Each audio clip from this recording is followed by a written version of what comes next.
చేపల పులుసు చేసేద్దాం వచ్చేయండి. ఒక బాణలిలో ఆయిల్ వేసుకొని దాల్చిన చెక్క, ఉల్లిపాయ ముక్కలు వేసుకొని వేయించుకోవాలి. దాంట్లోకే పసుపు, ఉప్పు, అల్లం వెల్లుల్లి పేస్ట్ వేసుకొని వేయించుకోండి. దానిలోనే కారం వేసి ఒకసారి వేయించుకోండి. తర్వాత కరివేపాకు, చింతపండు పులుసు వేసుకొని మరగనివ్వండి.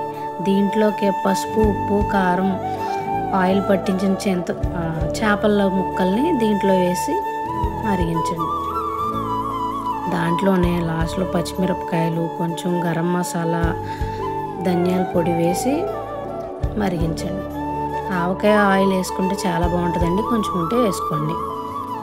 లాస్ట్లో కొత్తిమీర వేసుకొని కాసేపు అలా మరగనిస్తే దగ్గరికి అయిపోతుంది.